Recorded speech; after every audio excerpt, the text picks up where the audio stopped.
Ang kwentong ito ay hango sa totoong buhay. Karanasan ito ni Dandan. Taong 1990. Tangalan, Aklan.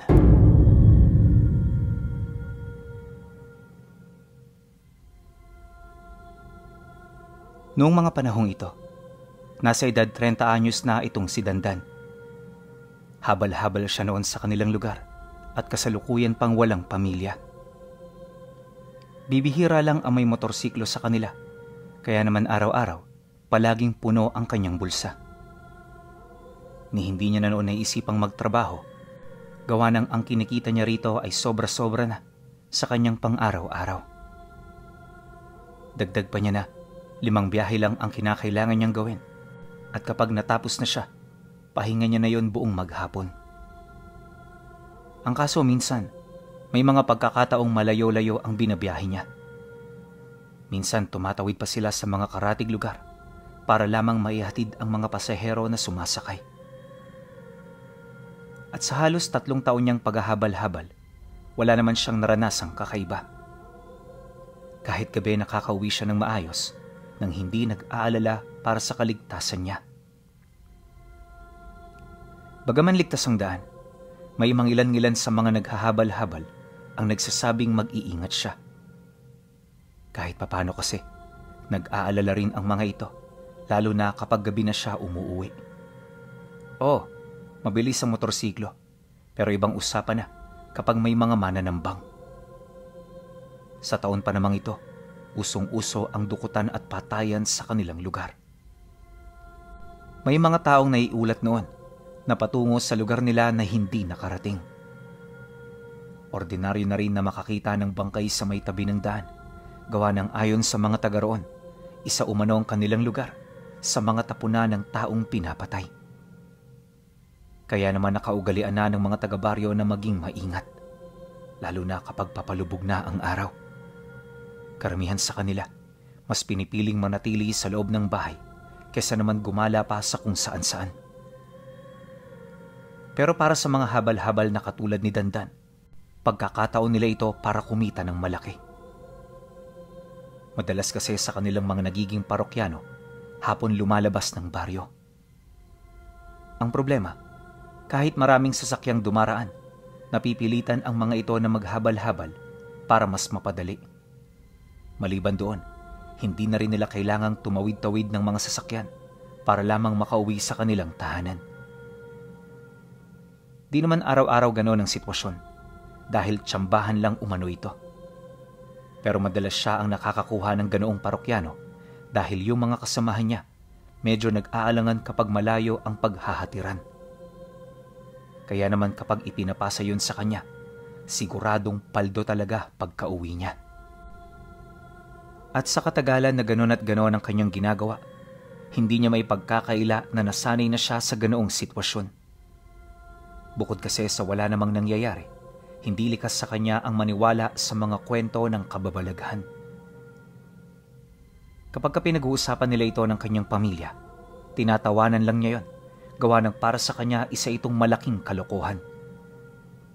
Ngunit ilang buwan ang lumipas pagsapit ng taong ito, habang patuloy pa rin siya sa pagtatrabaho, meron siyang nakasagupang isang parokyano na palaging nagpapahatid sa lugar ng Rivera. Liblib pa ang lugar na yun noon, kaya naman karamihan sa mga naghahabal-habal, tumatanggi talaga. Pero dahil sa malaki ang alok nito, pinatos yun ni Dandan. At sa 3 beses niyang paghatid rito, may mga napapansin na siyang kakaiba sa pasahero niya. Nga pala pinuno, babae ang pasahero niyang yon, kaya kapag nakasakay ito sa kanya, madalas silang mag-usap. Minsan may mga biroan pa, kwento tungkol sa kanilang pamilya at kung ano-ano pa. Pero habang tumatagal na nakakausap niya ito, kapansin-pansin ang mga kakaibang bagay na sinasabi nito sa kanya. Kesyo, marami umanong galit sa kanila, ipinagtatabuyan sila sa baryo, pamilya ng mamamatay taong kanyang pamilya, at kung ano-ano pa. Nakakabahala man ang ganoong paksa, hindi niya ito gaanong pinagtuunan ng pansin. Kung siya lang kasi, Wala naman siyang pakialam sa mga ganoong bagay. Labas na ito sa kanya, kaya kahit anong sabihin ng pasahero niya, mananatili lang itong istorya sa kanya. Ang kaso lang isang hapon, nung sumakay ito sa kanya, napansin niya na panay ang pagtatanong nito ukol sa gusto niyang gawin kinabukasan. Dagdag pa nito na may pagtitipon ang pamilya nila bukas at pwede namang sumama si Dandan sa kanila. Pero nang marinig niya ang sinabi nito, paulit-ulit niya yung tinanggihan. Marami na rin siyang idinahilan pero hindi pa rin nagpatinag yung babae hanggang sa niyaya na siya nitong doon na matulog sa bahay nila. Siyempre bilang binata, kinabahan siya kasi yun ang unang pagkakataon na makapasok siya sa ganoong sitwasyon. At dala ng kuryosidad, bahagya siya noong napatingin sa salamin ng kanyang sasakyan.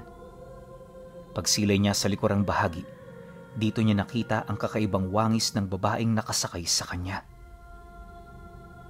Ayon kay Dandan, nawawala ang ulo nito tapos napakaputla ng balat. Mahaba rin ang butot balat nitong braso at yung kuko nito halos kalahati ng kanyang daliri. Medyo hindi rin kaaya-aya ang kilos ng nilalang habang patuloy itong nagsasalita sa kanya. At sa sobrang takot noon ni Dandan, muntik-muntikan na silang matumba.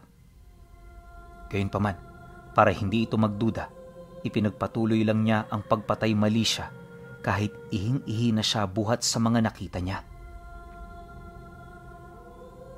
Isang oras din niya yung tiniis hanggang sa marating nila ang baryo kung saan ito nakatira. At nung makapasok na sila sa looban nito, tsaka pa lamang niya nakita ang mabilis nitong pagpalit sa normal nitong itsura. Mula roon kahit papaano, medyo nakaramdam na rin siya ng kapanatagan sa kanyang sarili. Pagbaba naman ito ng motorsiklo, di na muna siya nito binayaran, sa halip nagpatuloy lang ito sa pakikipagkwentuhan. Makailang beses din siya nitong inalok na matulog na sa kanila, pero hindi nito napabago ang isip niya kahit sinasabayan niya na yon ng mga pasimpleng pang-akit. Maya-maya pa, wala na ring nagawa ang nilalang kundi siya ay hayaan. Sige Dan, kung yan ang desisyon mo, wala naman akong magagawa. Sayang lang kasi, ito na sanang pagkakataon mo para makilala mo ang aking pamilya. Huwag kang matakot Dan, wala pa naman akong asawa. Nang marinig niya ang sinabi nito, napangiti lang naman siya habang naiilang na sumasagot dito ng, Sige Ana, mauna na ako ha. Pasensya ka na ha. Hindi kasi talaga ako pwede. Pagkasambit naman niya ng mga katagang yon, di na siya nagdalawang isip na umalis. Marami pa sanang sasabihin ng babae, pero minabuti niya na doon na lang itigil ang kanilang pag-uusap. Bukod kasi sa wala naman siyang interes, kinasusuklaman niya ang mukha nito buhat sa kanyang mga nasilayan. Sa isip-isip niya noon, yun na ang huling pagkakataon na makakasakay pa ang nilalang na yun sa kanya. Matapos naman ang nasabing pag-uusap, mabilis niyang pinatakbo ang kanyang motorsiklo. Medyo maaga pa nun. Sa kanyang tansya, pasado 6:00 pa lang ng hapon. Maliwanag pa naman ang paligid, kaya kampante pa niyang binagtas ang daan. Subalit nang medyo malayo-layo na siya at dumidilim na ang paligid niya, dito na siya nagsimulang makaramdam ng mga kakaibang bagay. Hindi niya mawari pero kapag napapadpad siya sa kakahuyan, parang merong mga demonyong nagmamasid sa kanya. Nakakapangilabot ang ganoong pakiramdam, pero pinipilit niyang kontrolin ito upang makauwi siya ng ligtas sa bahay nila. Ngunit ilang minuto lang ang lumipas, laking gulat na lamang niya nang tumigil bigla ang kanyang sinasakyan. Paandar siya ng paandar pero di na yun nabubuhay. Tapos ang mas nakakaalarma pa sa lahat, habang tumatagal siya sa lugar, nakakarinig na siya ng mga kakaibang huni ng hayop. May mga pagkakataon ding may naririnig siyang taong sumisigaw na animoy humihingi ng tulong. Pero sa kabila ng lahat ng yan, di siya nagpatinag. Pilit niyang itinoon ang kanyang wisyo sa kanyang ginagawa. dahil alam niya na ito lang ang magliligtas sa kanya. Ang kaso, hindi ito nangyari hanggang sa may nakita na siyang mga taong gumagapang ng nakatuwad, ilang metro ang layo mula sa kinaroroonan niya. Nanlilisik ang mga mata nito, tapos walang patid yung umaangil habang mabilis yung lumalapit. Kaya naman ang mapansin nito ni Dandan, di siya nagdalawang isip na iwan ang kanyang sinasakyan. Habang mabilis niyang tinatahak ang daan, dito niya nakita kung papaano sirain ng mga nilalang na yon ang motorsiklong ilang taon niyang pinag-ipunan. Nakakapanghinayang man kung iisipin, pero di hamak na mas mahalaga ang buhay niya kumpara rito. Mabuti na lang, malapit na siya noon sa baryo, kaya naman sa unahan nitong bahagi, may mga tao na siyang nakasabayan sa kalsada. Pagsilay naman dito ng mga nilalang na humahabol sa kanya, tsaka pa lamang ito naglaho na parang bula. Itinuro niya pa ang mga nilalang na humahabol, pero wala nang nakita yung mga taong pinagsumbungan niya. Dahil dito napilitan ng isang matandang nilapitan niya na pagalitan siya. Ano ka ba, iho? Gumagamit ka ba? Wala namang kaming nakikita. Tsaka sino bang humahabol sa'yo? Siguro may kasalanan ka, no? Pagkarinig niya sa sinabi nito, hindi na siya nagdahilan. Bagkus ang ginawa niya, humingi na lang siya ng tawad. Matapos nun, nagpatuloy na siya sa paglalakad hanggang sa makauwi na siya sa kanila. Di pa man siya nakakapasok ng bahay, dito na bumuhos ang kanyang emosyon nang makasalubong niya ang kanyang ama. Pagsilay nito sa nanlulumo niyang mga mata, agad naman siya nitong nilapitan para tanungin. At sa kanilang pag-uusap, bahagya siya nitong pinatahimik matapos niyang mabanggit ang tungkol sa mga nilalang na humabol sa kanya. Dahil dito, wala naman siyang nagawa kundi ang sumunod. Hanggang sa makabalik na sila sa loob ng bahay. Ilang minuto pa ang lumipas, pinalis nito ang kanyang mga kapatid. Lahat yon pinalipat na muna nito sa kabilang bahay para naman wala itong marinig sa kanilang magiging pag-uusap. Hindi nagtagal, nang sila na lamang ng nanay niya ang natira.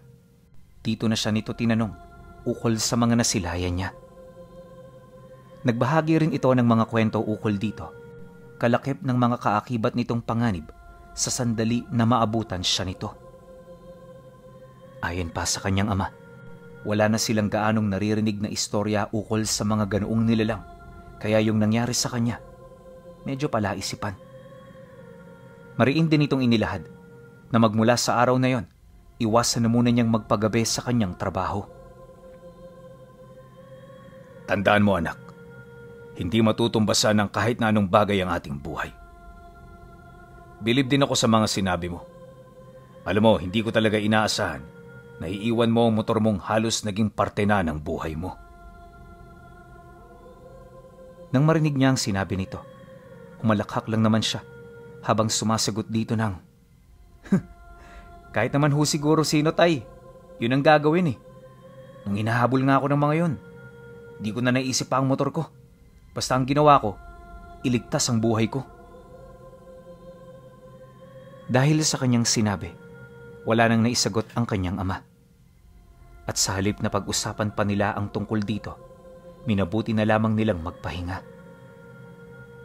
Ayon sa tatay niya, pupuntahan nila kinabukasan ng lugar kung saan niya ito iniwan, baka sakaling naroon pa yon. Dagdag pa nito na, hanggat hindi pa maayos ang sitwasyon, maghanap na muna siya ng panibagong mapagkakakitaan. Dagdag pa nito na, may pwesto naman sila sa merkado, kaya naman yun na lang ang kanyang pagkaabalahan. Nang marinig naman niya ang sinabi nito, di siya nagdalawang isip na sumang-ayon. Sa punto kasing yon, nais na talaga niyang magbago ng karera sa buhay. Naisip niya, masyadong mapanganib ang paghahabal-habal, kaya hindi na siya rito pwedeng magtagal. Kabilang din sa mga rason kung bakit niya yun naisip ay dahil sa takot na baka muli pa silang magkasalubong ng nilalang na nagpapanggap bilang si Ana. Ayaw na ayaw niyang makita ang nilalang na yon, gawa ng sa oras na magkasalubong pa sila, Hindi niya na alam kung ano pa ang kanyang magagawa. Pagsapit ng sumunod na araw, awa naman ng Diyos, walang nangyaring masama sa mga taong naghahanap sa motor niya. Halos 3 oras din yung nagpalibot-libot bago nito makita ang motorsiklo na halos hindi na mapakinabangan. Bukod kasi sa butas-butas na ang makina nito, para rin yung pinagnakawan. Basta, talagang literal na basura na nung natagpuan. At kung pipilitin man niya itong ayusin, hindi malabong kasing halaga na ito ng isang bagong motorsiklo. Kaya naman imbis na malungkot, malugod niyang tinanggap ang nangyari rito. Inisip na lamang niya na maaaring yon ang senyas ng mga nasa taas para hindi na siya bumalik sa dati niyang trabaho. At para tuluyan ng makalimutan ng tungkol sa dati niyang trabaho, pinili niyang ibigay na lamang sa mga kakilala niyang nangangailangan ng pyesa ang mga natira sa motor niya. Nakakapanghinayang man, hindi nito nabago ang kanyang pasya. Tumaan ang mga araw at linggo. Matyagang namuhay si Dandan sa merkado. Naging katuwang niya ang kanyang mga magulang, kaya habang tumatagal, napagtatanto niya na ito ang pinakamagandang trabahong napasukan niya. Sa sobrang dami ng kanilang ginagawa, kahit papaano nakakalimutan na niya ang tungkol kay Ana. Ngunit makalipas lamang ang buwan, nagkaroon siya ng mga pangitain ukol sa babaeng yun. Ayon kay Dandan, nagsimula ito noong may bumili sa kanilang kamukha nito. At pagkatapos nun, patuloy niya na yung nasisilayan sa merkado. Minsan, dumadaan yun sa kanilang pwesto, habang madalas naman nakikita niya ito sa malayo, tahimik na nagmamasid sa kanila. Pero kapag itinuturo niya na yun sa kanyang ama, bigla-bigla din naman yung nawawala. Akala niya noon, hindi na ito maniniwala sa kanya. Pero nung magkausap sila ng masinsinan, nalaman niya na pinaniniwalaan ito ang kanyang mga nakikita. Dagdag pa ng tatay niya na dahil sa mga ganoon niyang pangitain, kinakailangan nilang maghanda. Inabisuhan din siya nito na wag na munang sumama sa pwesto para naman kahit papaano makaiwas siya sa nilalang na humahanap sa kanya. Ang kaso lang, kahit anong gawin niya, tila bang hindi nila kayang pigilan ang sitwasyon. Isang hapon, habang wala pa sa bahay nila ang kanilang mga magulang, dito niya nakita ang kanyang pangatlong kapatid na masayang naglalakad sa gilid ng daan kasama si Ana. Masaya yung nag-uusap at sa estado ng mga ito, para bang matagal na yung magkakilala. Matapos naman niya yung masilayan, dali-dali naman siyang lumabas ng pinto para ito ay tawagin. Subalit sa kasamaang palad, hindi ito nakinig kaagad. At sa halip na pumasok ito mag-isa, isinama nito papaloob ng bahay nila ang babaeng kasakasama niya. Pagharap naman ito sa kanya, masaya naman itong inilahad ang tungkol kay Ana. Ayon sa kanyang kapatid, kaya yun sumama sa kanya ay dahil isa itong bagong guro sa kanilang paaralan. Gusto umano siya nitong makita, kaya naman sumabay papauwi. Dagdag pa nito, nalikas na mabait ang guro nitong si Ana at sa katunayan palagi siya nitong binibigyan ng pabor sa paaralan. Dahil din sa gurong yon, kung bakit madalas na siyang nakakakuha ng matataas na marka. Matapos naman yung mailahad ng kapatid niya, agad naman yung nagpaalam sa kanilang dalawa. At nang maiwan na sila sa sala, agad niyang nakita ang mga ngiti sa labi ni Ana. Titig na titig yun sa kanya. Animoy matagal na panahon itong nangulila. Nang mapansin naman niya ang tungkol dito, di na siya nagdalawang isip na magpaliwanag. Inamin na rin niyang umiiwas siya, dala na rin ng takot at pag-aalala niya. Subalit nang marinig yun ni Ana, wala itong naging ekspresyon. At ang tanging ginawa nito, umusog lang papalapit habang nakangisi. Pagpang-abot naman ng kanilang mga mata, pabulong itong sumagot sa kanya ng, "Huwag kang mag-alala. Hindi naman ako galit. Katunayan natutuwa nga ako dahil naging matapat ka sa iyong sarili. Hindi ka katulad ng iba. At ang katangian mong yan ang nagugustuhan ko. Ngayon nagkatagpo tayong muli, Dan. Gusto ko nang sabihin sa iyo ang nilalaman ng puso ko. Gusto kita at nakahanda akong gawin ng lahat para mapasakin ka. Matapos naman yung makapagsalita, tumayo ito bigla at humalik sa kanyang pisngi bago umalis. Dala ng pagkagulat, di na rin siya nakaimik sa kanyang kinaroroonan. Ilang minuto rin siyang natulala hanggang sa biglang dumating ang kanyang ama. Pagsilay naman ito sa kanya, dali-dali siya nitong tinapik sa balikat hanggang sa dito na bumalik ang ulirat niya. Pagtitigan naman nilang dalawa, napaluhan na lamang siya buhat sa takot na kanyang naramdaman. Lahat ng mga nangyari ay inilahad niya sa kanyang ama. Kaya naman nang marinig nito ang lahat, hindi na yon nagdalawang isip na magpatawag ng albularyo. Kahit kasi wala itong ginawa sa kanya, malakas ang kutob nito na mayroong binabalak na masama ang nilalang. Dagdag pa nito na sapat ng batayan ng pagkakaroon nito ng kagustuhan sa kanya, kaya naman hindi nila ito dapat na ipagsawalang bahala. Matapos naman yung mailahad ng tatay niya, naghintay sila ng halos kalahating oras bago dumating ang albularyo. Pagpasok nito sa bahay, dali-dali naman yung inabisuhan ng tatay niya ukol sa mga nangyari. Nang marinig naman ito ang lahat, agad siya nitong tiningnan hanggang sa dito na nito nadiskubre ang laso na namumutawi sa kanyang pisngi. Ayon sa matanda, na kaya hindi niya pa yun napapansin ay dahil sa binubuo ito ng maliliit na itlog ng insekto. Magtatagal ng ilang araw yun bago mapisa at mula sa araw na yun, uunti-untiin na nitong kainin ang kanyang katawan. Subalit ang hindi lang masabi ng matanda ay kung pagdurusahan ba niya ang ganoong proseso, gayong ibinigay ito ng nilalang na nagmamalabis na siya ay makuha. Pero sa kabila nito, isa lang ang nasisiguro ng albularyo at ito ay walang iba kundi ang tiyak na kamatayan sa oras na lumaganap na sa kanyang katawan ang mga insektong yon. Mariin din itong inilahad na dahil sa ganoong proseso, maaaring isang makapangyarihang uri ng balbal ang nagkagusto sa kanya. Sa mga hindi kasi nakakaalam, hindi lang dalubhasa ang mga balbal sa pagkain ng bangkay dahil meron ding iilan sa kanila ang may kakayahan na bumuhay ng mga namatay. Yun nga lang, isang beses lang nila ito pwedeng gamitin, kaya naman nire-reserba nila ito para sa mga taong higit na mas mahalaga kaysa sa kanilang buhay.